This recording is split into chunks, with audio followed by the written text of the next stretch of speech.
Tesla n'est plus le leader du marché mondial des véhicules électriques. Une entreprise chinoise a pris sa place, mais comment? Selon un professeur chinois, 940 millions de personnes gagnent moins de 300 € par mois en Chine. Cela représente 2/3 de la population du pays. Et un mania canadien est jugé en Chine. La nouvelle arrive 5 ans après sa disparition à Hong Kong. Bienvenue dans Regard sur la Chine. Tesla ne peut plus être considérée comme la première entreprise de véhicules électriques au monde, car le conglomérat chinois BYD a vendu plus de véhicules électriques au cours du premier semestre de cette année. Pour information, BYD est l'abréviation de Build Your Dreams. Le conglomérat chinois BYD a dépassé Tesla en termes de vente de véhicules électriques, avec 641 000 véhicules vendus au premier trimestre de cette année, alors que Tesla n'en a vendu que 564 000. La raison de cela est le soutien de la Chine, ses incitations, l'embauche de personnes sur place et l'assurance qu'elles achètent les voitures qui soutiennent leur économie. Lauren Fix est spécialiste de l'automobile chez Car Coach Reports. Selon Fix, BYD est soutenu par le régime chinois. Il faut en venir aux composants, aux pièces et aux batteries. Et comme la Chine contrôle l'essentiel de la question de l'approvisionnement ainsi que les micropuces, elle peut fournir et faire les gagnants et les perdants dans cette industrie. BYD est un conglomérat basé à Shenzhen en Chine qui fabrique tout, des trains aux bus en passant par les voitures. Il a été fondé en 1995 et est l'un des nombreux producteurs de véhicules électriques en Chine. Warren Buffett lui-même en possède 7,7%. Il est vraiment difficile de dire si BYD va continuer à dépasser Tesla en termes de vente. L'entreprise gagne du terrain, il y a de bons produits sur le marché. Bien sûr, il n'a pas eu les confinements liés au Covid que Tesla a connus en Chine. Paul Eisenstein est le rédacteur en chef de TheD3Bureau.com. Selon Eisenstein, le plus gros problème est que Tesla n'a pas beaucoup de nouveaux produits à proposer, alors que ses concurrents dans le monde en ont beaucoup. On ne sait pas exactement quand le Cybertruck va sortir. S'ils veulent être compétitifs, ils pourraient proposer plus de modèles comme le fait BYD. Un modèle bon marché serait très vendeur pour eux. Julia Moravchik est directrice régionale chez Drivin, une entreprise qui travaille avec Tesla. Elle affirme que BYD a copié des modèles d'autres constructeurs automobiles et innove avec sa technologie de batterie.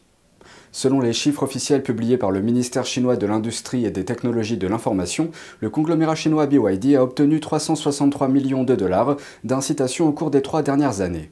La branche chinoise de Tesla a reçu 180 millions de dollars, soit la moitié du chiffre de BYD. Un constructeur automobile fait tout pour défendre sa position sur le plus grand marché automobile du monde, la Chine. C'est ce qu'a déclaré le PDG du constructeur allemand Volkswagen lors d'un récent discours. Bloomberg rapporte qu'au cours de ses remarques, il a qualifié la Chine de second marché de la société.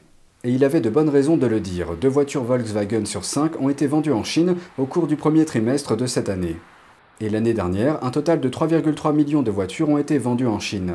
Volkswagen exploite également 40 usines en Chine. Un autre constructeur automobile allemand, BMW, a commencé la production le mois dernier dans sa nouvelle usine en Chine. Il s'agit de la 3e usine d'assemblage de voitures de la marque haut de gamme dans le pays. L'investissement de 2,2 milliards de dollars vise à stimuler la production de véhicules électriques. L'usine portera la production annuelle de la société à 830 000 véhicules. Une attaque militaire chinoise contre Taïwan n'est pas pour tout de suite. C'est ce qu'affirme le général Mark Milley, président des chefs d'état-major des armées des États-Unis. Lorsque la BBC lui a demandé s'il pensait que la Chine allait attaquer Taïwan, le plus haut général américain a répondu, je cite, « Pour le moment, il n'y a aucune indication ou avertissement à propos de quoi que ce soit d'imminent. Mais encore une fois, nous surveillons cela de très très près. » Milley a confirmé que la Chine projette clairement d'attaquer l'île à un moment donné, ce que le dirigeant chinois Xi Jinping a mentionné dans des discours publics. Les commentaires de Milley surviennent dans un contexte de tensions croissantes dans le détroit de Taïwan, une voie navigable sensible qui sépare la Chine continentale de Taïwan. Alors que la Chine menace d'attaquer l'île, Taïwan montre ses nouveaux avions d'entraînement. L'île les a dévoilés mercredi. Ces avions sont plus avancés et ont été conçus et fabriqués localement. Ils sont destinés à remplacer d'autres équipements vieillissants et sujets aux accidents. Les forces armées de Taïwan sont en grande partie équipées d'armes et de matériel provenant des États-Unis. Mais la présidente Tsai Ing-wen a fait de la création d'une industrie de défense locale une priorité. Et ce d'autant plus que la Chine multiplie les menaces et les exercices militaires près de l'île. Pékin revendique l'île comme sienne et n'a jamais exclu de tenter de la conquérir par la force. Le nouvel AT-5 Brave Eagle a effectué son premier vol d'essai en 2020. Il a été construit avec un budget de 2,3 milliards de dollars. C'est le premier avion à réaction de fabrication nationale de Taïwan exposé depuis 30 ans.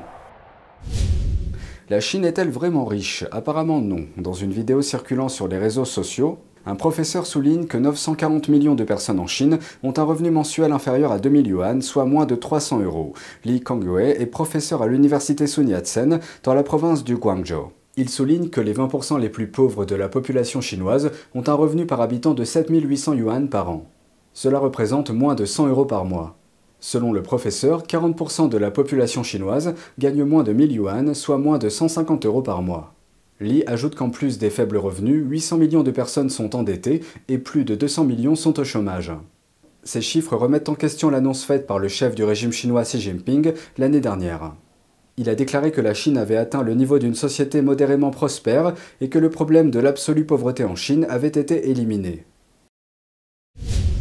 Un nouveau coup dur pour le marché immobilier chinois. Le promoteur chinois Shimao Group a manqué la date limite de remboursement d'une obligation d'1 milliard de dollars. Les investisseurs ne sont pas chinois et l'obligation devait être remboursée dimanche. Le promoteur a déclaré que le paiement manqué était dû, je cite, aux incertitudes du marché concernant le refinancement de la dette et aux conditions difficiles d'exploitation et de financement. Il s'agit du premier paiement public offshore manqué pour le groupe Shimao. La société est le 6e plus grand promoteur immobilier de Chine, avec 6 milliards de dollars d'obligations internationales actuellement en circulation. Le secteur immobilier chinois a été frappé par une série de défauts de paiement au cours des dernières années. Parmi eux figure le promoteur le plus endetté au monde, Evergrande Group. Il était autrefois le promoteur avec le plus de ventes du pays.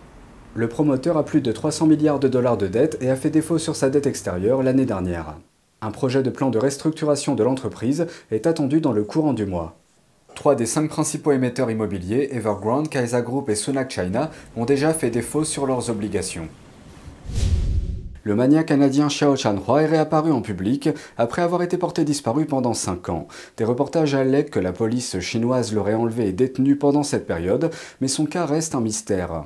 Le milliardaire sino-canadien Xiao Chanhua est jugé en Chine sans accès consulaire. L'ambassade du Canada a déclaré à CNN qu'elle avait demandé à plusieurs reprises à assister au procès, mais que le tribunal avait rejeté sa demande.